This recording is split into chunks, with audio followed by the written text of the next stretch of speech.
Bom, boa noite a todas e todos. Meu nome é Ana Angélica Costa, eu estou falando aqui de Campinas, da Casa de Eva. É, essa primeira conversa é um pouco assim para mostrar a proposta, né, do curso. Na verdade, não é um curso, né? Sim, é uma série de conversas mesmo com pesquisadores, artistas, fotógrafos, né, historiadores da fotografia, teóricos da comunicação, sobre o fenômeno da câmera escura, né, e as inúmeras potencialidades de pesquisa, de desenvolvimento, né, de trabalhos, né, artísticos e reflexivos sobre esse tema, né, em torno desse tema. Acho que seria legal também vocês se apresentarem um pouco, né? Falar, enfim, o que que os traz aqui, né? E da onde estão falando.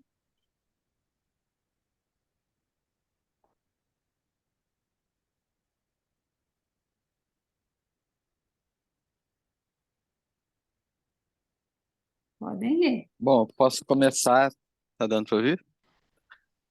Meu nome é Guilherme, eu sou aqui do Rio de Janeiro, sou fotógrafo e desde que eu comecei a aprender fotografia, aquelas coisas de revelar filme, né, laboratório e tal, sempre gostei de fazer umas coisas um pouco além do que estava previsto ali, né, naquele programinha da câmera e cada vez mais fui, né, vendo coisas como a câmera escura e câmeras pinhole, essas brincadeiras assim que é, remetem lá aos princípios da fotografia e tal. E é isso, eu sou muito envolvido com esses temas assim, tentando fazer coisas, pesquisar. E tô aqui para mais uma vez aprender um pouco aí com esse pessoal que tá bem esperto, né, nessas pesquisas aí. E agradecer a todo mundo pela oportunidade mais uma vez. Obrigada, Gui. É que eu fale? Eu sou Alessandra, eu já participei do primeiro curso que teve durante a pandemia, que eu adorei, por sinal, né, justamente nesse estudo das câmeras obscuras e tudo mais. Um assunto que me interessa muito, principalmente assim o resultado das imagens, uma coisa mais onírica. Eu acho que assim é, dá esse tempo todo de revelação, tempo de você preparar a imagem, não saber exatamente o que vai acontecer depois. Enfim, eu acho que isso me interessa muito em relação às imagens digitais. Não, nada contra as imagens digitais, muito pelo contrário, mas eu acho que, principalmente quando você quer começar a refletir sobre alguma coisa, esse tempo estendido que tem nesse processo ajuda bastante. É isso. Legal, obrigada, Ale. Posso me apresentar? Claro. Só tem... Meu nome é Flávia, estou aqui no sul de Minas, em Gonçalves. Sou artista visual e tenho muita curiosidade nesse universo, né, da câmera obscura, do pré-cinema, né, estudo já faz um tempo, pesquiso um pouco, tento reproduzir esses brinquedos ópticos, então, para mim, realmente essas pessoas todas que estão envolvidas e que vão falar, eu estou aqui a todo ouvido para aprender. É isso. Obrigada. Obrigada, que delícia, Flávia, morar em Gonçalves. Gostoso. Gostoso, sim. Seja bem-vinda. Prazer, obrigada. Oi, tô sem câmera, desculpa. Eu sou Ana Helena, eu sou fotógrafa e artista também. Eu sou envolvida, enfim, pesquisas sobre processos históricos e eu achei interessante essa aula aberta para poder conhecer mais ainda. Ah, legal. E da onde que você está falando, Ana Helena? Eu sou de São Paulo. Ah, legal. Obrigada. Seja bem-vinda. Obrigada. Bom, deixa eu me apresentar aqui. Eu sou Miguel Chicaoca, estou falando aqui de Belém do Pará. E, na verdade, vim a convite da Ana Angélica para fazer esse segundo tempo dessas conversas, né? Eu tive a primeira. Na verdade, meu interesse em realmente participar desse momento, dessa rodada, é porque eu continuo perseguindo, eu continuo insistindo na leitura das possibilidades mais do que resultados, né? Então, o que me interessa mais é refletir, discutir a questão da potência que está posta nesse lugar de origem, né, do mundo das imagens. E hoje diria que não são somente imagens que resultam desse dispositivo câmera obscura, mas que estão também dentro da outra dimensão, que é a nossa imaginação mesmo e tal, como é que, obviamente, essas instâncias da materialidade da imagem, do pensamento, enfim, do que podemos construir nesse amálgama pode trazer algum benefício, tanto do ponto de vista do processo criativo, quanto do processo mesmo de construção de conhecimento, né? Eu acho que, particularmente, tem muito interesse em campo da educação, tanto no que diz respeito, portanto, à imagem em si, né, daquela que nós podemos estar conhecendo pelos olhos, mas também daquilo que, enquanto possibilidade de construção, né, desse lugar da imagem, da própria experiência do sensorial, do sensível e tal. Então, é uma coisa, eu vou até aqui já relatar uma coisa muito recente de ontem, anteontem, na verdade, em Campinas. Eu tive a oportunidade de reencontrar uma pessoa que fez a oficina comigo há uns 5 anos atrás, né? Assim, foi antes de 2017. Eu estou com essa viagem com a Stefânia. Ele, na verdade, deu uma coisa na minha cabeça, deu um negócio sabe aquele curto-circuito que fica assim, fala para todo mundo é lado, para sentir o saltando.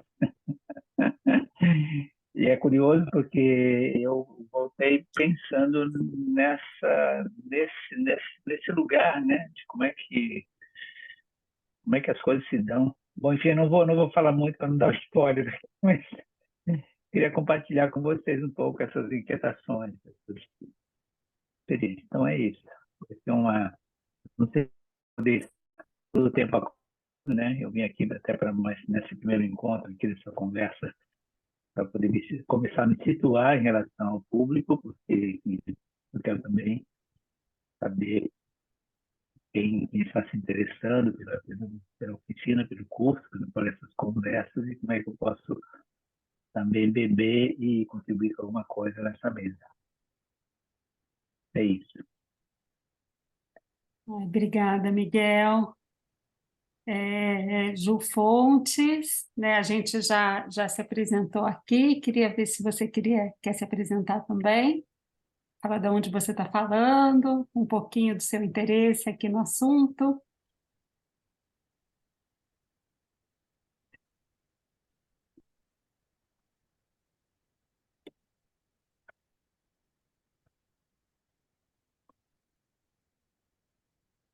Vocês estão notando Cadê a Ju? Vocês estão notando Cadê a Ju? vocês acham que a minha internet está um pouco ruim? Eu notei travar um pouco, mas eu não sei se é aqui ou se está tudo bem para vocês. Para mim foi tudo bem. Ah, então tá ótimo. Para mim também. Foi tranquilo até agora. Foi tudo perfeito. Tá sim, tudo tranquilo. Então tá ótimo. Ah, acho que a Ju vai se apresentar ali pelo chat, porque está com um pouco de barulho por ali.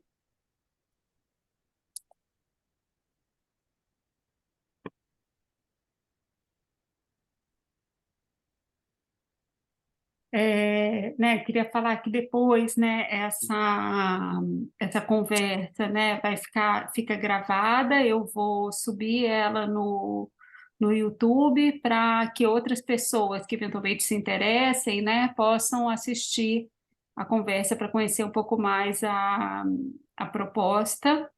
E a gente ainda não está com o grupo fechado, né? A gente precisa de mais inscrições para viabilizar o curso, né? Assim, a conversa como um todo, né? Porque ela é toda feita de maneira independente, né? Então, é, o valor que a gente arrecada serve para a estrutura, né? De Zoom e de produção e para pagar os conversadores, né? Então, se vocês conhecerem alguém também que eventualmente se interesse pelo assunto, né, eu peço uma ajuda, na divulgação.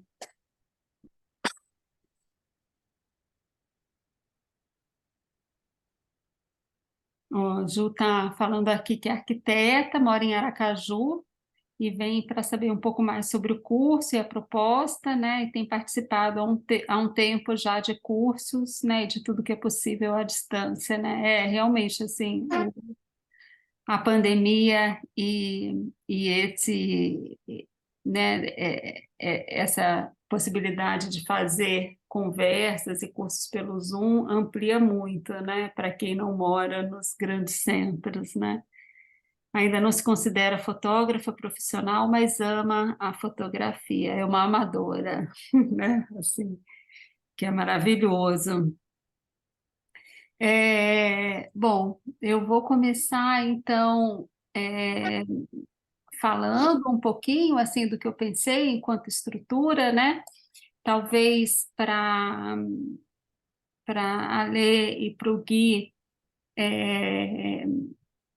seja um pouco repetitivo, porque, né, já participaram das outras conversas no ano passado, né, esse início, né, mas depois o resto é tudo completamente diferente, porque são pessoas, né, bem diferentes que vão estar participando dessa vez, né? Eu acho que os únicos que vão retornar é o Miguel e o Alexandre Sequeira, mas em posições também diferentes, né, das que eles falaram anteriormente.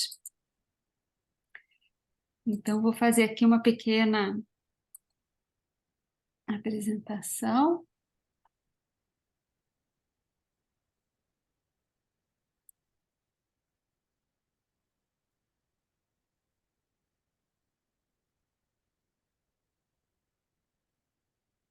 Bem,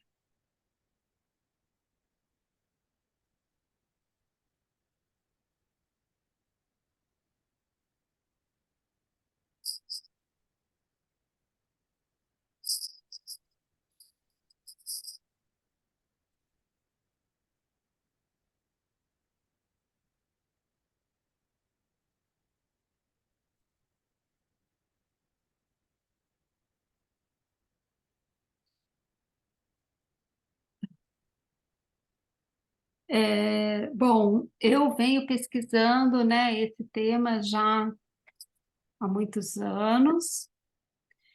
É, eu acho que, bom, não sei se todos sabem, né, assim, sobre o fenômeno da câmera escura, né, mas eu gosto sempre de trazer, né, essa imagem, que é uma câmera da Reginaldo Fares, que foi uma precursora, né, dessas experiências com câmera escura aqui no Brasil, e ela já é falecida, mas ela foi professora de todos os professores da minha geração, né? E ela era uma carioca que teve Alzheimer muito cedo, né? Muito jovem, E então, assim, uma parte da produção dela deixou de ser divulgada, né, por conta disso. E então, assim, eu gosto sempre de trazer o nome dela para a gente relembrar quando eu falo sobre câmera escura. Né? Então, assim, essas conversas, na verdade, estão baseadas nesse princípio da câmera obscura, né, que nada mais é do que um fenômeno natural, físico, né, que a gente pode observar em qualquer situação que a gente consiga vedar a luz, seja um objeto, ou um quarto, um cômodo, né, e deixar a luz entrar apenas por um furinho. E aí a imagem que está na frente desse furinho é projetada no interior desse compartimento, né? De cabeça para baixo e com os lados invertidos. E aí, a partir disso, a gente consegue fazer uma série de brincadeiras e experiências, né? Bom, essa, né, a relação entre a câmera obscura e o olho, né, e que também está presente em todos os outros dispositivos, né, formadores de imagem, né? E aí eu vou trazer um videozinho que eu fiz, assim, né, sempre com essa pergunta, né? Por que trabalhar com a câmera obscura hoje, né? E essa pergunta sobre o maravilhamento também, né? Como que a gente se maravilha, né, ao ver uma imagem sendo formada num dispositivo, né, numa caixa de papelão, numa caixa construída com cartolina, numa câmera feita com latinha.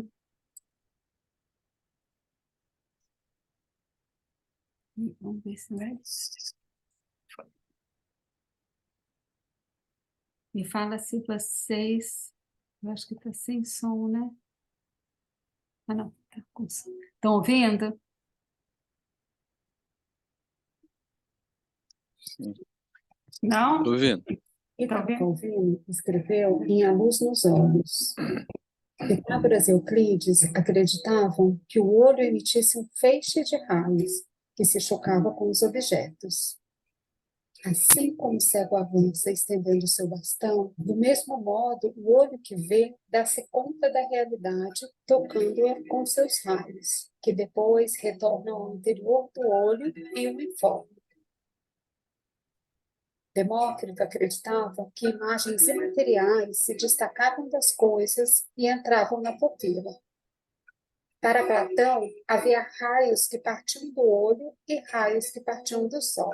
Encontravam-se ao refletirem-se nos objetos e voltavam para o olho. Para Galeno, havia um espírito visual que tinha origem no cérebro, escoava para dentro do olho, capturava na lente a luz e as imagens transportadas por ela e fazia-as voltar ao cérebro. Para Leonardo, a luz nunca foi um raio abstrato, movendo-se na mente e no olho do homem, mas um mar radiante que, de algum modo, interage incessantemente com a matéria.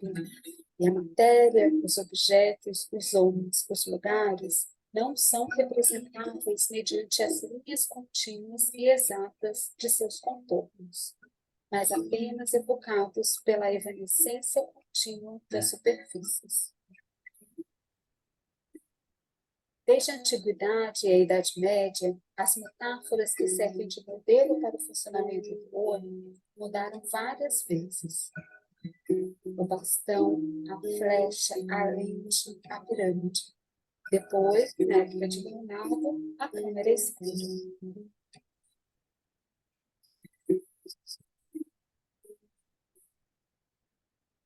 Parece que ainda hoje o fascínio pequeno ao ver uma imagem na câmera obscura é o mesmo ou maior do que na época da invenção da fotografia.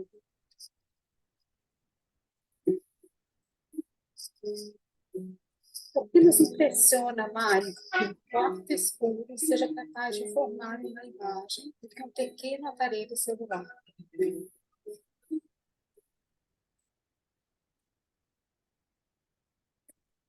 Na câmera obscura, o corpo dá vida às imagens no seu interior. As imagens já estão lá, mas só podem ser vistas ou percebidas por um corpo.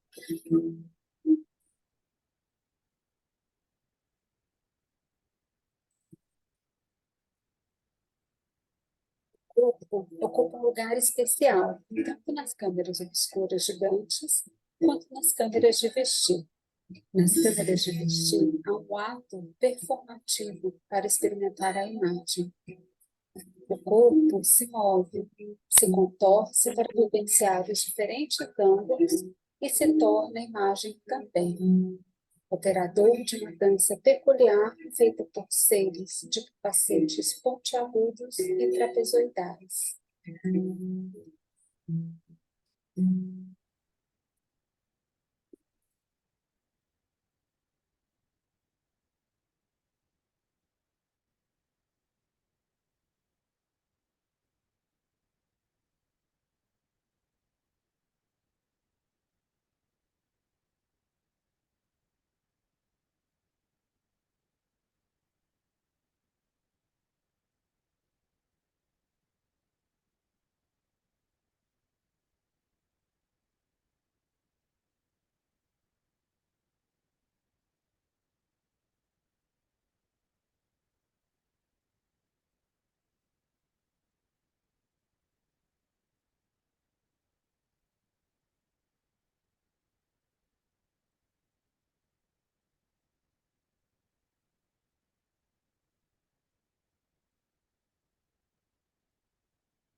Enfim, foi um pequeno videopoema, né, com essas inquietações, né, só para dar uma aquecida, assim.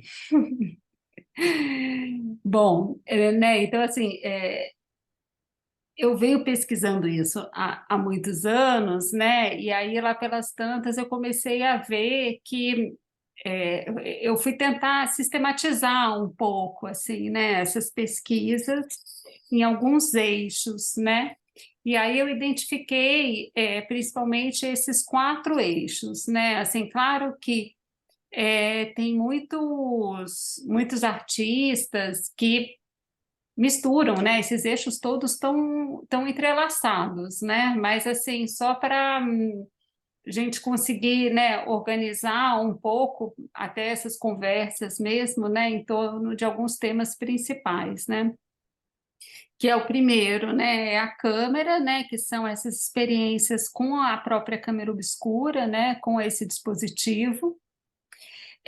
Depois, experiências com o tempo, né, com esse tempo de exposição, né, que é um tempo mais extenso, né, do que um instantâneo, né, que pode, às vezes, durar até um ano ou mais anos, né, ou, enfim, alguns minutos, alguns segundos, né? Experiências com o espaço, né, que tanto esse espaço dentro da câmera, né, o espaço da própria câmera, quanto o espaço de fora, né, que entra na câmera e cria anamorfoses, né? Então, assim, são essas experiências com os formatos das câmeras, né, e das projeções. E os diálogos, né, que são projetos dialógicos que são favorecidos por essa simplicidade e precariedade do próprio equipamento. Né? Então, assim, Peraí.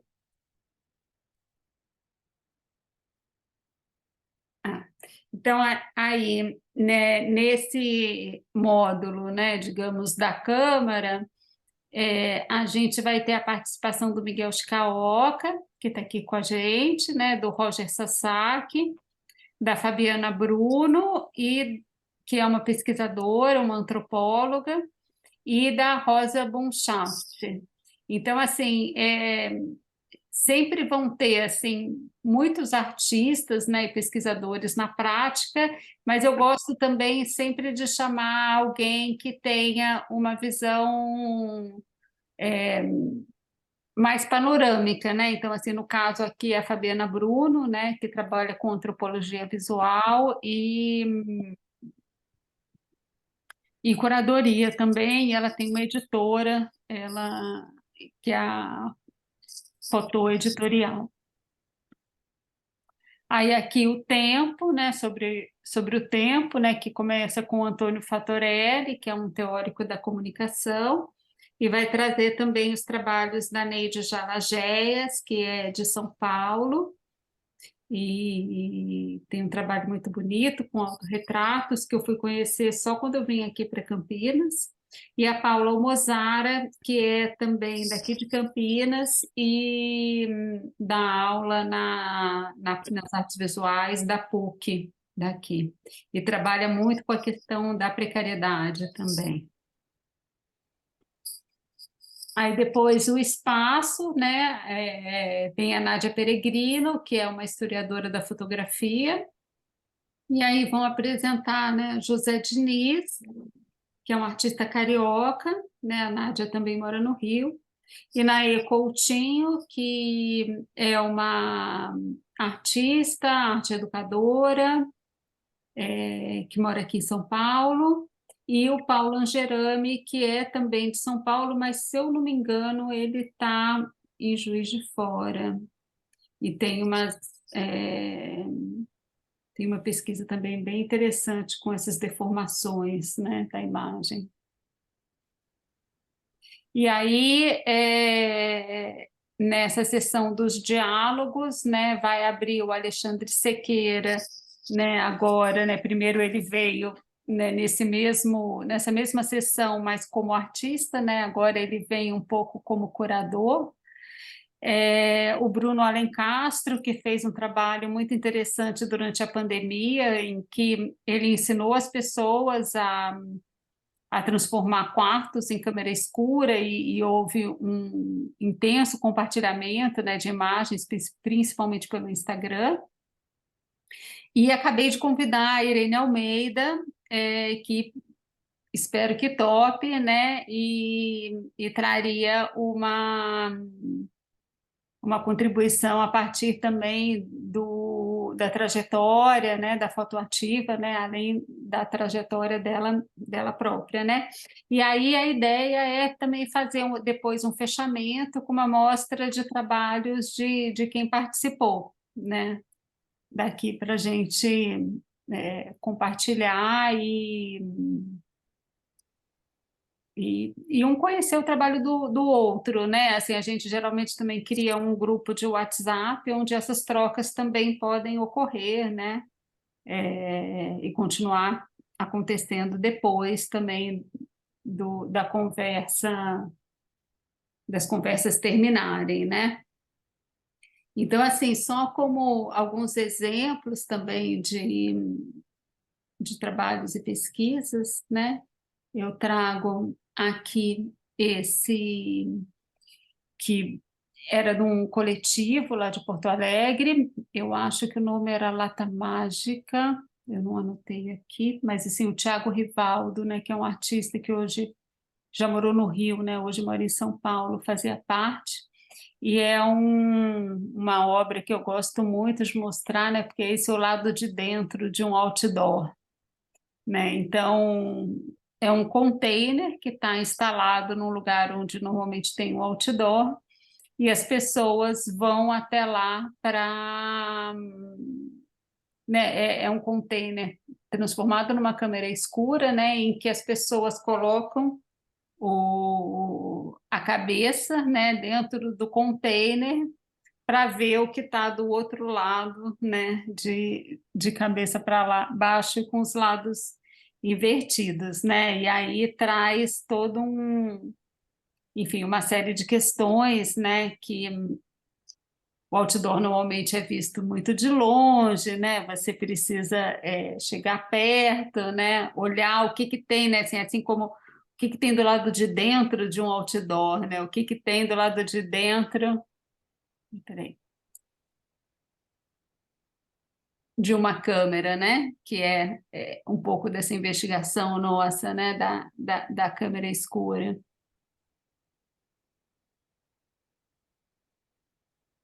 E aí, o Tiago Rivaldo traz também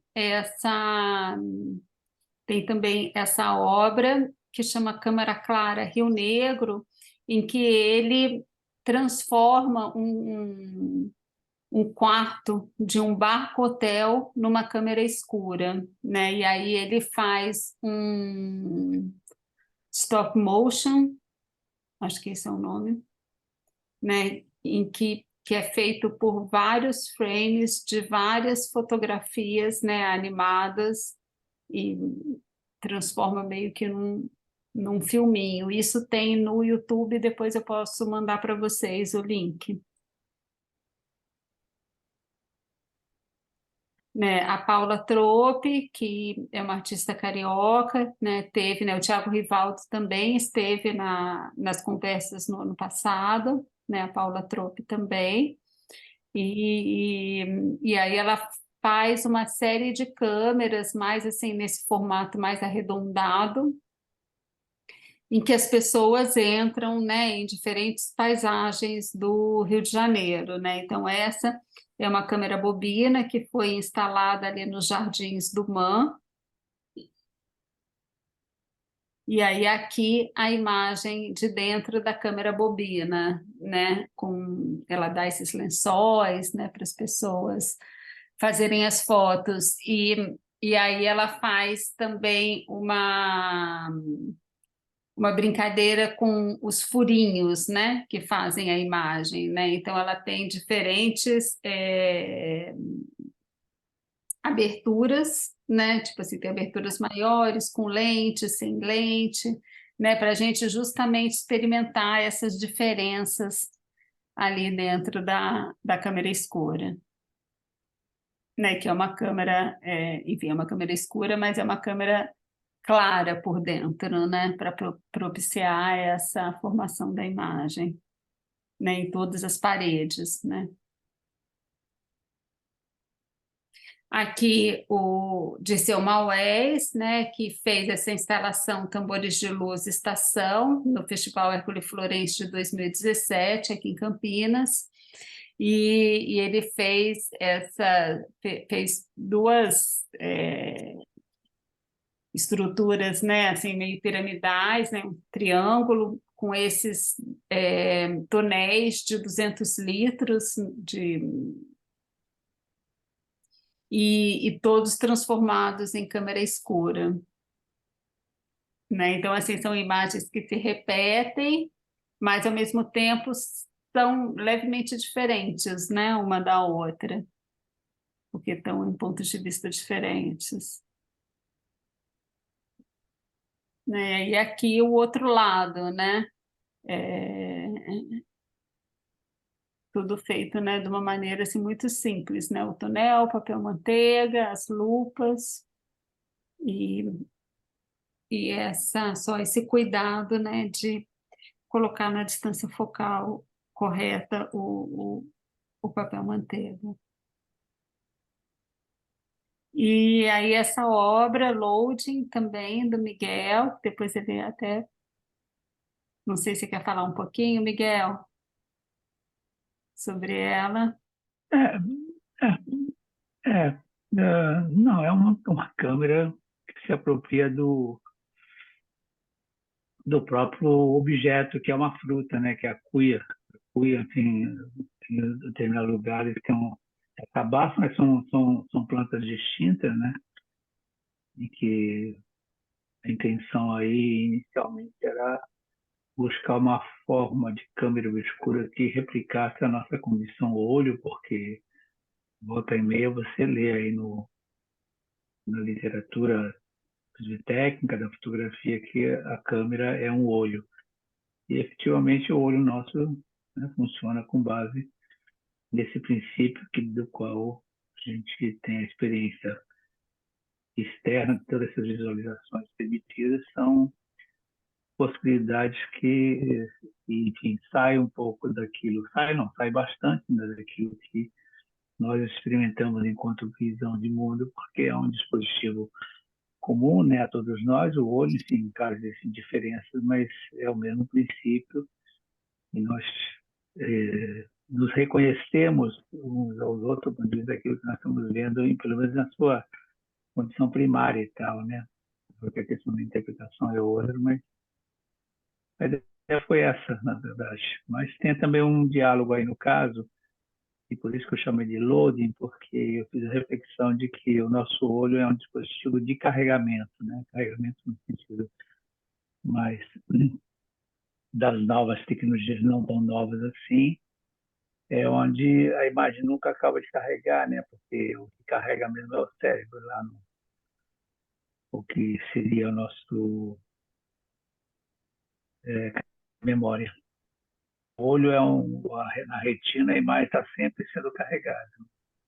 Não há o acúmulo, como no caso da fotografia, que a fotografia é um processo cumulativo de informação. Bom, isso seria uma leitura rápida daquilo que, a partir dessa ideia de olho, ela teve outros desdobramentos, assim, do ponto de vista das possíveis leituras, das conexões e da própria subversão da ideia inicial, né? E é um objeto movente também, né? Então, assim, realmente, ele fica, ele é instável, né? Então, assim, ele fica girando, ele, né, muda de posição, né? E está sempre é, carregando essas diferentes imagens, né? Também.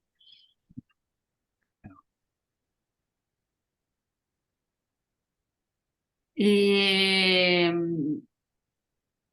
E aí eu trouxe essa imagem aqui também para... eu fiz uma residência em Itatiaia e a gente transformou um quarto em câmera escura, né? E acabou fazendo esse vídeo, né? Que a gente chamou de Olho Floresta. E Mas, né, o que aconteceu, né, o que eu pude perceber ali, né, foi que a nossa experiência, assim, o que a gente fez para conseguir transformar esse lugar em câmera escura, né, a gente tirou as camas pela janela, enfim, criou uma situação, né, dessas camas no meio da floresta, né, criou uma certa coreografia ali, né? E, e o vídeo, ele não consegue transmitir exatamente o que a gente viveu, né? Então, assim, para mim isso traz muito a ideia da câmera escura como uma experiência mesmo, assim, que a gente vive ali naquele lugar, naquele momento, né? Naquele espaço-tempo ali e que é intransferível, assim, né? É muito difícil de conseguir registrar essa experiência, né? E transformar isso em algum tipo de material que consiga transmitir um pouco dessa sensação, né?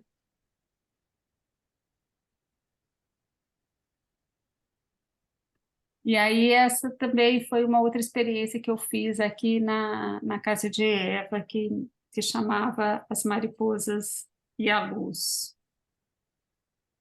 né? Em que a gente fez algumas sessões de experiências com a câmera escura, né? Enquanto uma experiência de exposição também, né? Dentro de um espaço expositivo, enquanto uma experiência de estar numa instalação imersiva, né, com música, com tecidos, com espelhos, né, em que a gente interagia com esses objetos todos na formação das imagens.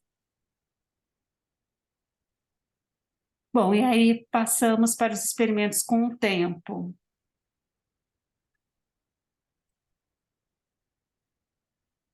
Né, começo também de novo com o Thiago Rivaldo, que faz esses road movies, em que ele faz fotografias que duram o percurso de uma viagem, né? Então ele coloca uma câmera de plástico tipo Ai, me fugiu o nome, assim, mas assim, né, ali na janela, no guidão do motorista, ou do lado ali, né? E aí essa câmera capta, né, as luzes todas, né, dos carros que estão indo e vindo, e só um pouco do movimento, né, de quem está dentro do carro, né? E a duração, né, dessa fotografia é determinada pelo tempo da viagem, né? O Ricardo Hantschel também, que teve também no ano passado, e ele começou a fazer uma série de fotografias de experimentos assim com longuíssimas exposições, né, que chama de solargrafia. Então, assim, ele faz exposições de 6 meses, um ano e meio, né, e coloca câmeras espalhadas em diferentes lugares da cidade. E. Ai, Ju, sim, painel do carro, é isso aí. Agora que eu vi o chat. E aí também assim acaba sendo meio que uma situação quase performática, né? Também, assim,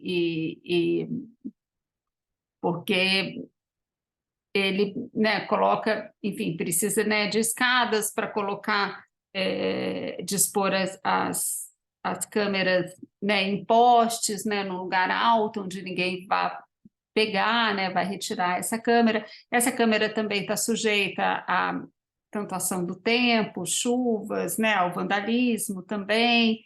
É, enfim, então assim, ele espalha uma série de câmeras na cidade e depois de um determinado tempo vai recolhendo essas câmeras e aí ele não revela essas imagens, né? Porque assim, se elas são feitas em geral em papel fotográfico e ele já escaneia as imagens direto, né? Porque se fosse passar pelo revelador, tudo ficaria preto, né? Então é, é o próprio, né, papel com a luz do sol e só, né?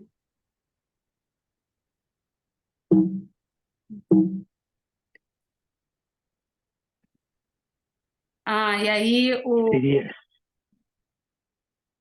não, não, ia dizer só que seria, na verdade,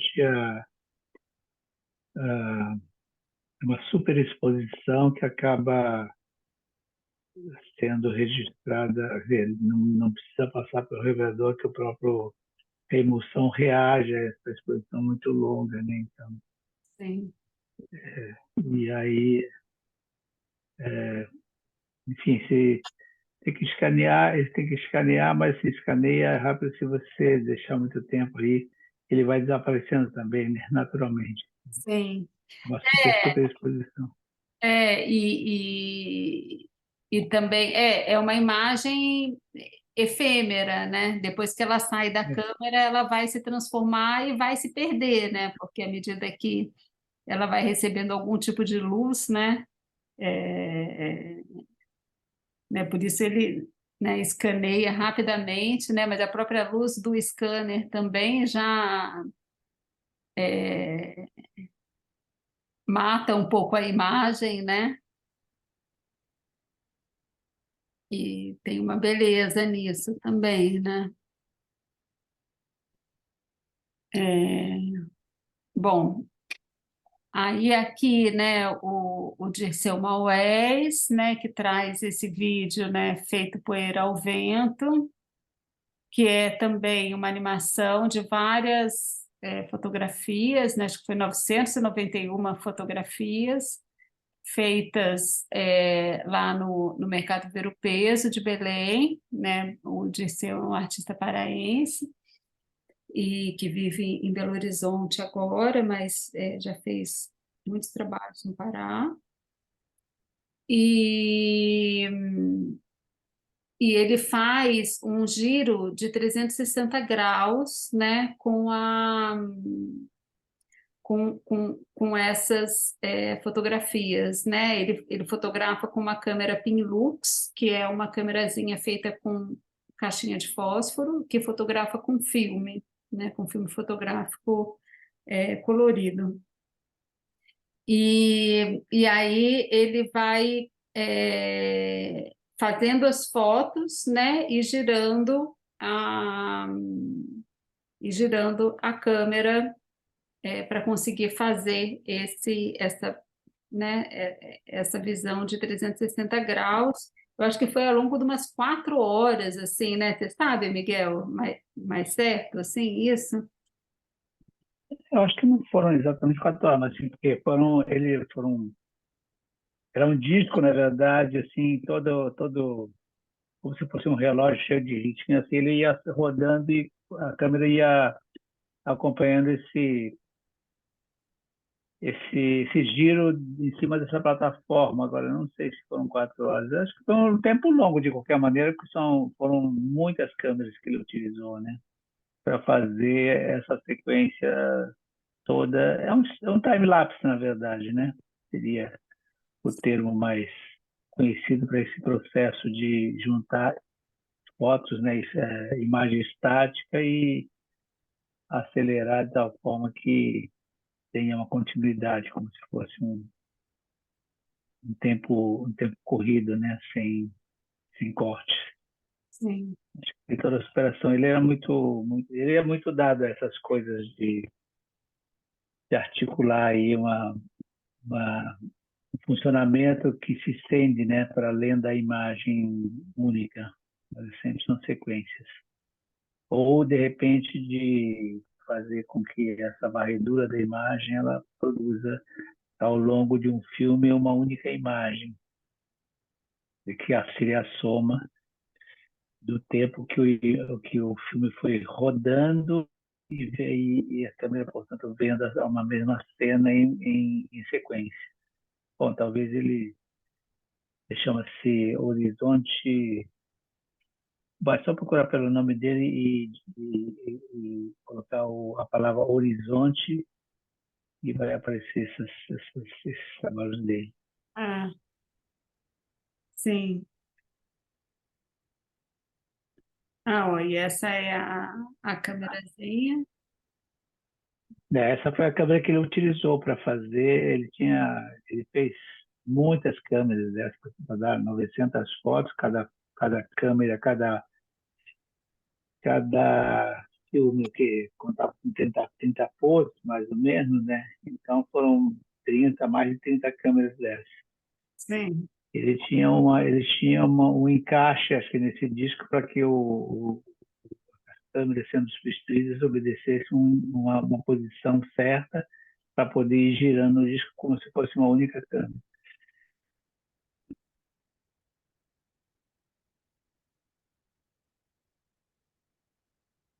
Isso.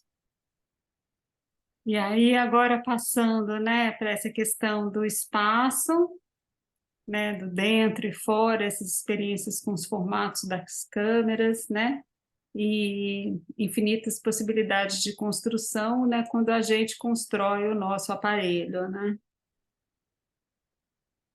E aí, uma das coisas, né, que me encantou com a Pinhole, né, foi quando eu estava fazendo justamente esse projeto que chamava Janelas, em que eu queria fotografar o dentro e o fora, né, assim, onde você está e para onde você olha, né. E aí, com uma câmera pinhole, né, eu conseguia fazer uma câmera de 360 graus que fotografava, né, a cada 90 graus tinha um furo, e aí eu conseguia, né, tanto fotografar esse lado interno, o ambiente interno, quanto a vista, né, e o parapeito, que é esse local intermediário. Né? Essa é a câmerazinha, né? Uma câmera de lata, na época de biscoitos Colombo, de Lex, da Colombo. né, um artista que eu gosto muito, né, de sempre trazer para falar sobre essa questão do espaço é o Luiz Alberto Guimarães, que é um artista de Niterói, né? E ele é físico, então ele entende, né, muito bem assim a forma como se dá, né? Ele foi professor de física, escreveu livros didáticos de física, né? Então ele lida de uma forma muito confortável assim com essas projeções, né, das imagens. E aí essa câmera, né? Deixa eu voltar aqui, deixa eu ver se consigo voltar. Bom, mas assim, aquela câmera, ela é uma câmera quadrada e ela tem 3 furos nas laterais e ele coloca o papel na base da câmera, né? Então a imagem entra toda em diagonal, né? Ela é projetada no papel fotográfico, né? Que está sensibilizado ali na base, né? De forma diagonal, e aí acaba criando, né? Uma sobreposição de imagens é, é, e de imagens alongadas, né? Porque o plano ele não está paralelo ao furinho, né? Ele está meio em diagonal. E ele brinca muito bem, assim, com muita desenvoltura com essas múltiplas exposições, né, e essas anamorfoses.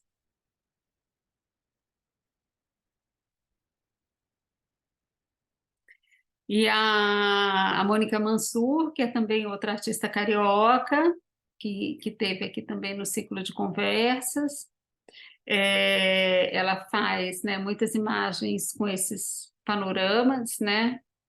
Aqui ela usa uma câmera que já existe, né, que é essa Agfa Gevaert, é uma câmera de plástico, que usa aquele filme 120, que é um filme um pouquinho maior do que esse 35 que a gente vê mais comumente, né? E ela tirou a lente e aí colocou um furinho de agulha no lugar da lente. E aí faz esses panoramas, né, que são de imagens, né, que vão se sobrepondo, né, e trazem também assim essa questão do tempo, né, porque é, são diferentes tempos da fotografia, né, a gente se desloca, né, em volta dessa foto também, né? Tem uma certa referência ao cinema, aos panoramas do século XIX.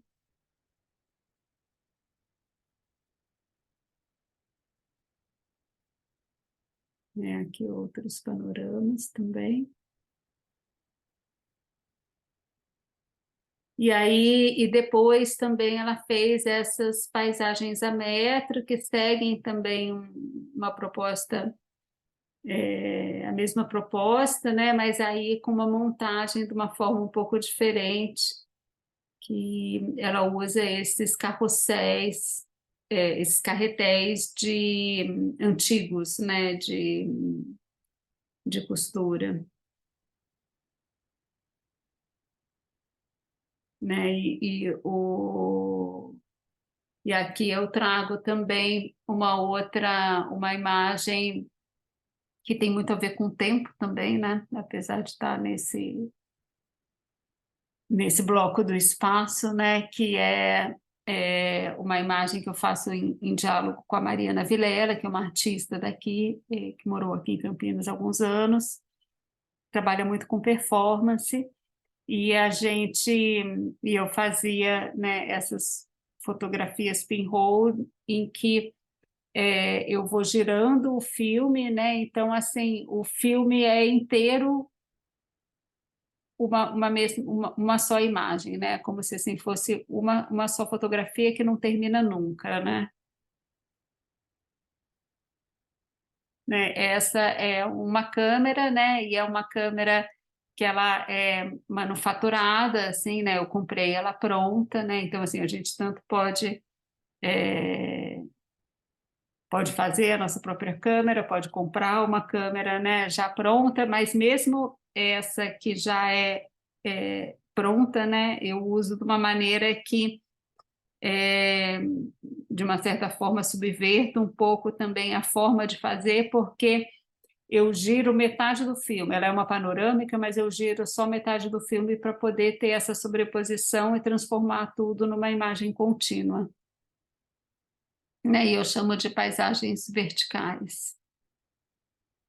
E sempre o título é a quantidade de tempo necessário para formar a imagem.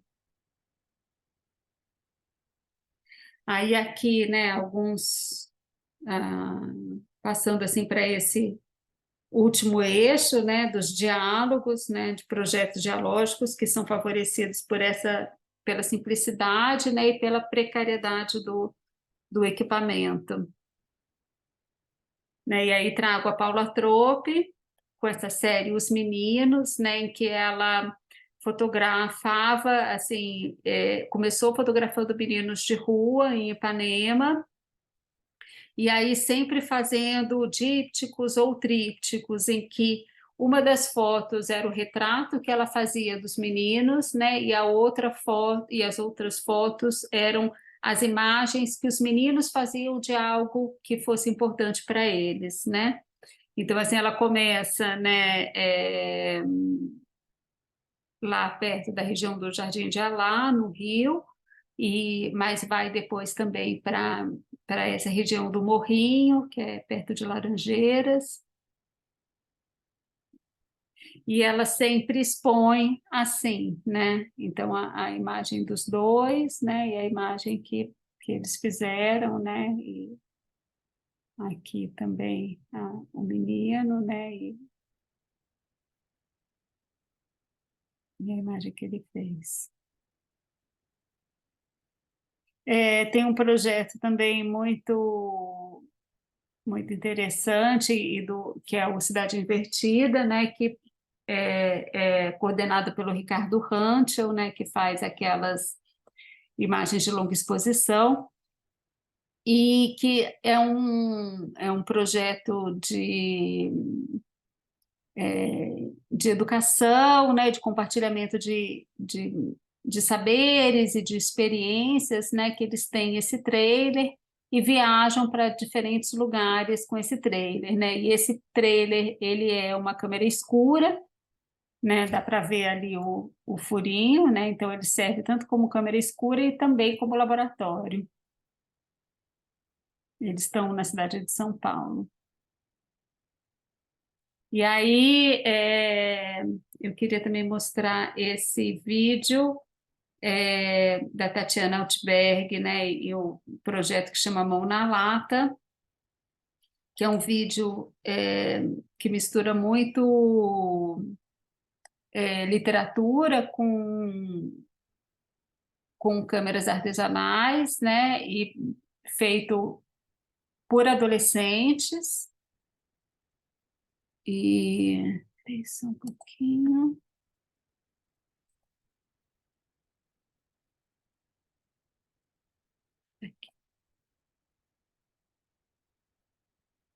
E que eu adoro, assim, tenho a maior admiração pelo trabalho da Tatiana e, e acho incrível esse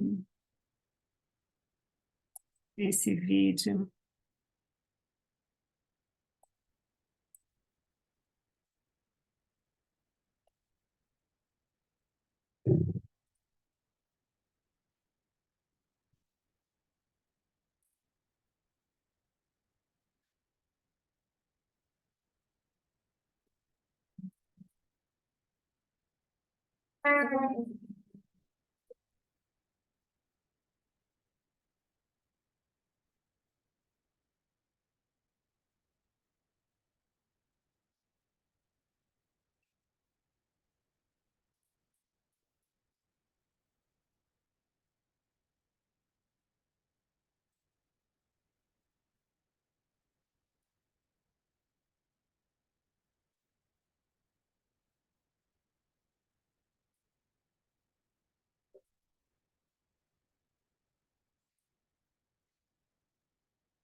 É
o máximo, assim, eu adoro porque você vê que, né, assim, é uma história feita por adolescentes, né, uma construção do texto, uma construção da imagem que ela faz, assim, muito bem com esse grupo, né?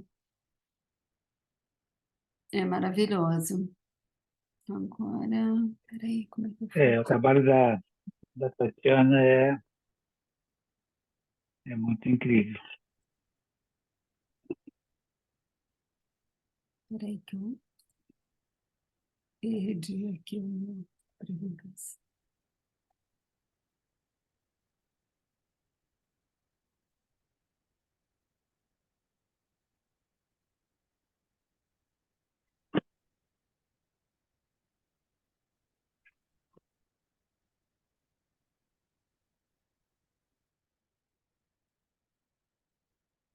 E ela faz, assim, ela tem muitos projetos, assim, com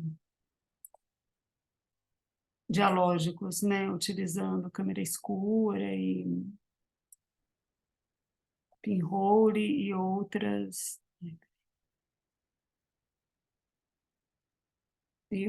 técnicas, né, assim, utilizando muito a linguagem também, né?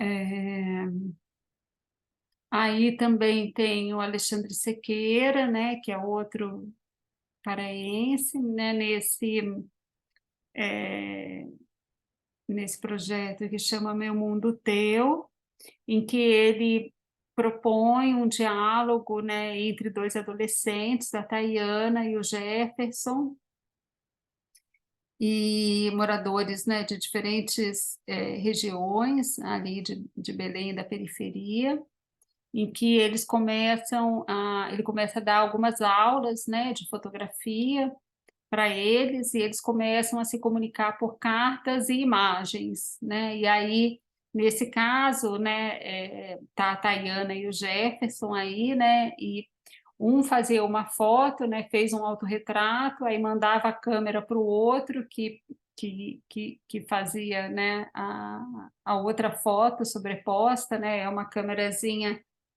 com dois furos, né, um próximo do outro, mas são dois furos diferentes, né?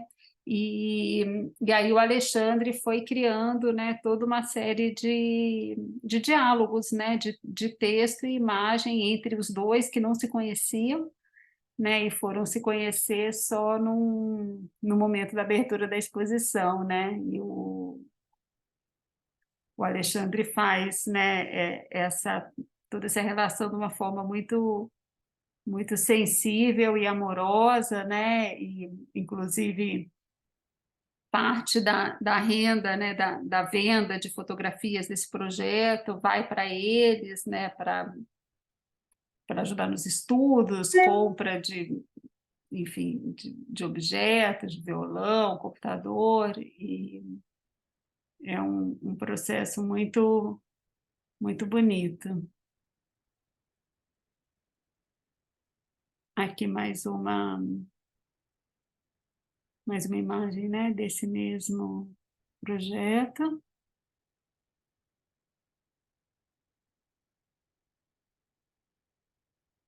E trago aqui também o Miguel Chicaoca, né, com essa obra, né, Urublues Campinas, que foi feita também no 10º Festival Hercúleo Florencio de Fotografia, em 2017, em que, né, eu acho que ele já tinha feito essa obra, né, de forma analógica em Belém, né, alguns anos atrás, né, aqui a gente fez de forma digital, mas o importante é que assim, é uma obra colaborativa que conta com cerca de 2.000 fotografias que foram transformadas em 19.000 pixels, né? Então, assim, essa imagem, né, ela foi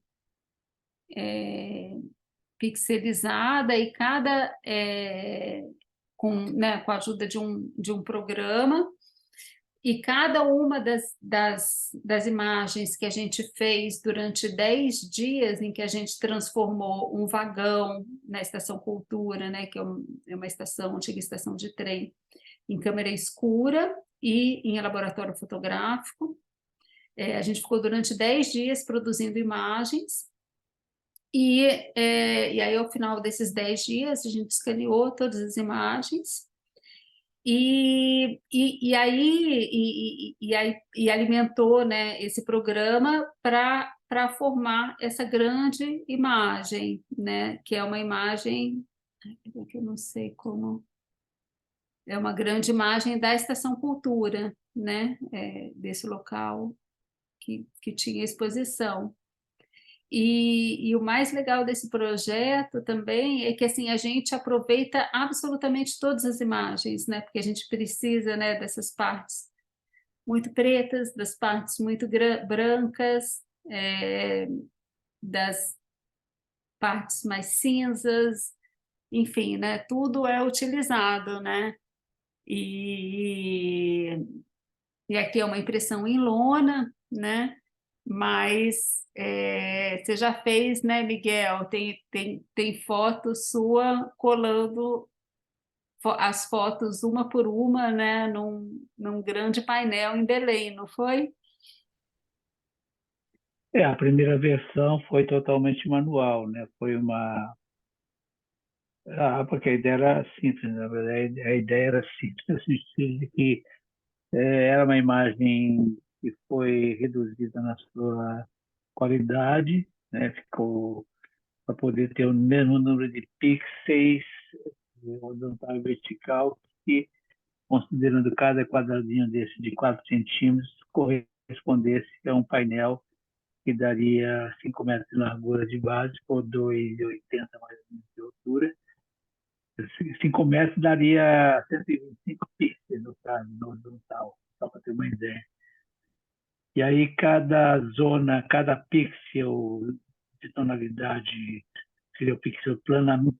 O plano faz assim, cada pixel tem um tom de branco, no caso que é preto e branco, só que nesse caso, dividido em 10 tons de cinza, a gente separou mais ou menos no olhômetro qual seria o cinza e foi colando no painel, que foi quadriculado inicialmente com esse tamanho de 4x4, e formando uma imagem tal qual está aí no modo mais já tecnologicamente mais apurado, né? Mas que esse programa faz uma leitura detectando um tom médio, de acordo, portanto, com o resultado e tal.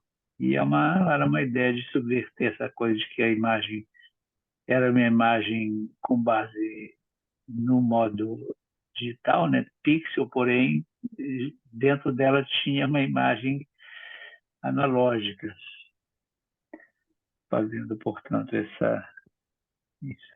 Mas o conceito era muito mais, que a ideia era que eu queria que essa grande imagem tivesse várias autorias, no caso, né? Então, foi feito com trabalhadores, com familiares, com artistas, com pessoas da cidade aqui de Belém, foram 120 pessoas, que passaram um tempo fotografando o mercado do Ver-o-Peso com essas câmeras pequenas e aí juntando tudo, fazendo positivo e negativo, com um tom mais claro, mais escuro, deu para montar o painel. E levei 3 meses para fazer o painel inteiro. Nossa. Aí depois eu fui recorrer a um procedimento mais leve, digamos, na sua execução, porque aí tem um software, existe nesse software que consegue fazer montar esses mosaicos a partir de um certo número de unidades. E o legal é que as pessoas, né, no dia da inauguração, ficavam lá procurando suas imagens, né?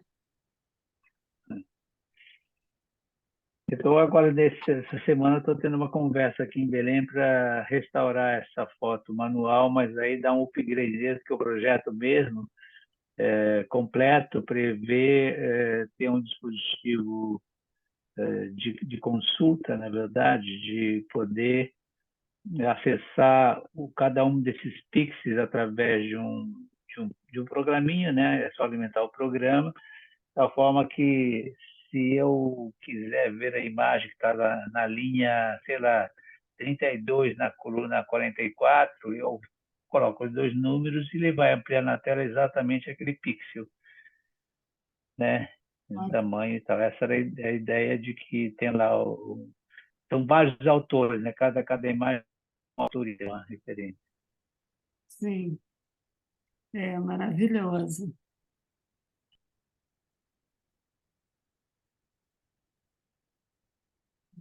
Outra vista. E Aí no caso, só para completar aqui, como era a estação Cultura aí de Campinas, na verdade, esse espaço que se queria montar, na verdade, tinha essa conformação panorâmica, né? A gente tinha 11 metros de base por 2,5, 3 metros de altura, então foi feito, a imagem original foi feita naquela modo panorâmica do iPhone, para poder dar esse enquadramento que se preenchesse esse espaço. Aí a montagem ficou meio estranha, porque é uma aluna que não ficou muito bem esticada, então ficou com essas rugas e tal. Tem que ser um suporte mais, digamos, estável, né? mas a imagem original, né, é essa daqui, no É. arquivo, né? E aí, aqui, as fotinhas.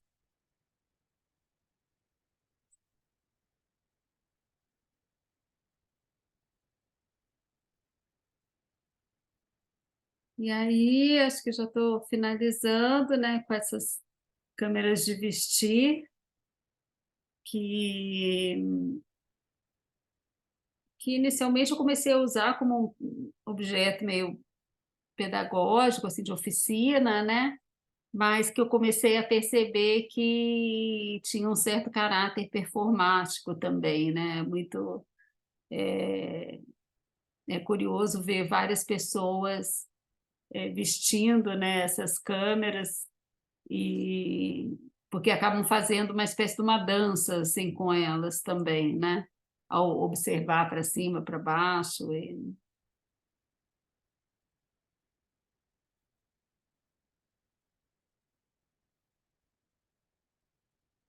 E aí eu só estou trazendo aqui para finalizar, né, essa memória, né, da Regina Alvarez, Experiência Fotossensível, né, que foi uma exposição que a gente fez no Parque Lage, para justamente recuperar essa memória dela, né, e falar para quem não conhece, né, que eu tenho esse livro, Possibilidades da Câmara Obscura, que tem cerca de 22 ensaios de 25 autores, artistas, né, e pensadores sobre a câmara obscura, né, de diferentes lugares do Brasil, né, e com diferentes temáticas também.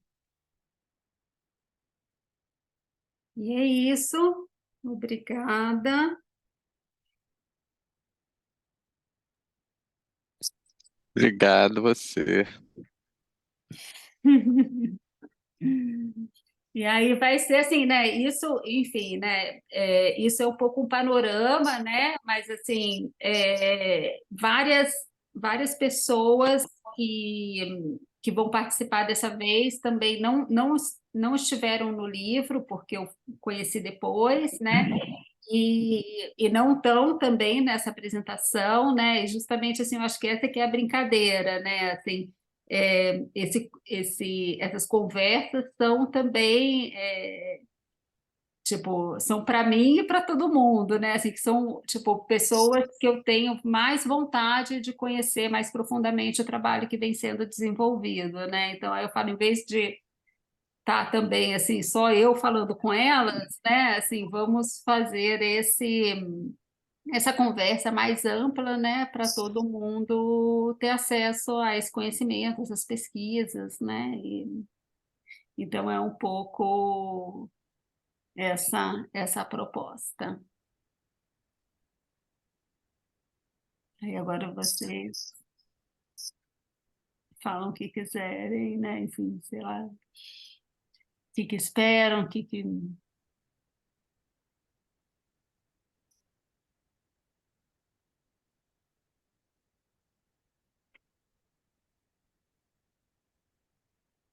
na semana que vem já é o Miguel, né?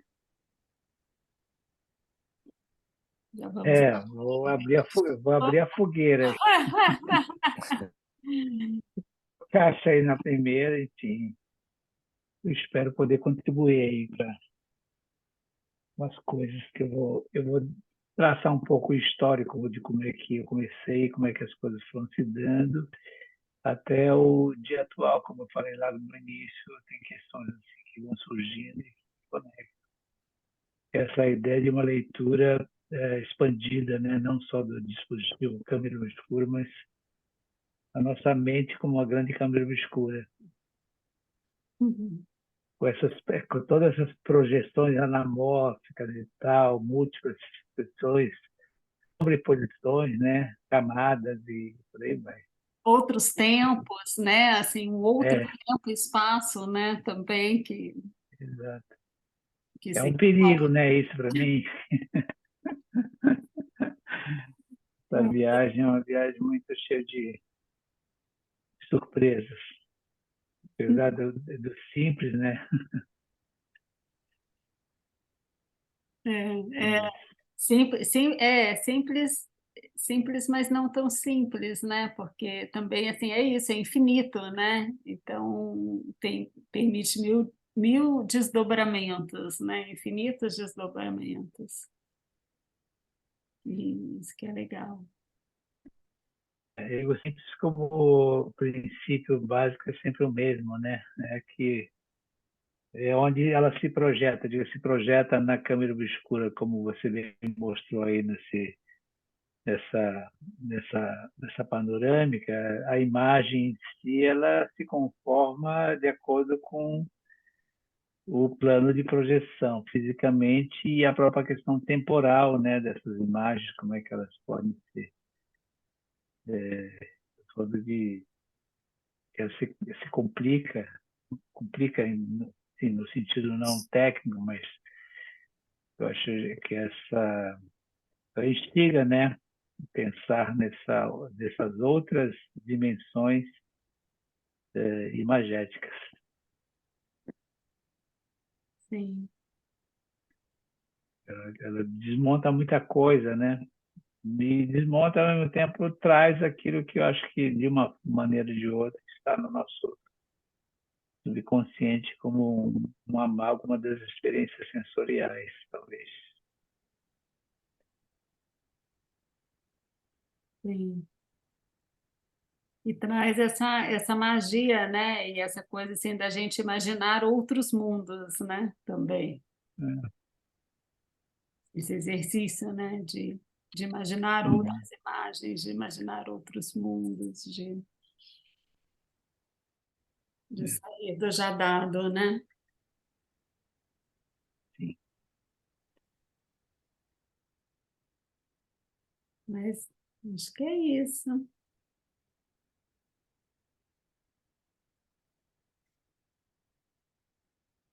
Então, assim, peço ajuda a vocês, né, assim, para compartilhar com quem vocês acham que possa interessar, né, reforçando, né, mais uma vez, que é uma produção independente, né, em que a gente, né, arrecada os valores para conseguir pagar a estrutura do curso, os palestrantes, né, os palestrantes conversadores, que eu acho que é uma forma, assim, que eu acredito muito, né, uma forma de trabalho que eu acredito muito, né, que eu acho que a gente não tem que ficar refém dos editais, né, desses recursos públicos, né, e eu cada vez mais, assim, né, claro que tem projetos que precisam ser realizados, né, de uma maneira, assim, com recurso maior, com recurso público, mas, assim, tem outras coisas que eu acho que a gente consegue fazer de forma independente e eu acho bem importante, assim, né, a gente ter esse movimento também.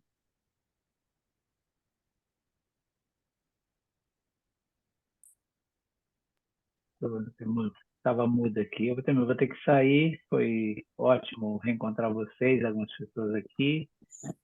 E nós espero que a coisa dê certo e que, bom, eu vou estar ali, se tudo correr bem, na segunda-feira que vem, e cumprindo a minha parte aí. Tá bom? Bom, obrigada. Beijo para vocês. Até breve. Tá bom, É, breve. adorei, obrigada. Tchau, tchau, tchau. Obrigada, gente. Até, boa noite. Obrigada, Lê. Até a próxima. Até a próxima. Até a próxima. Beijinhos. Beijo.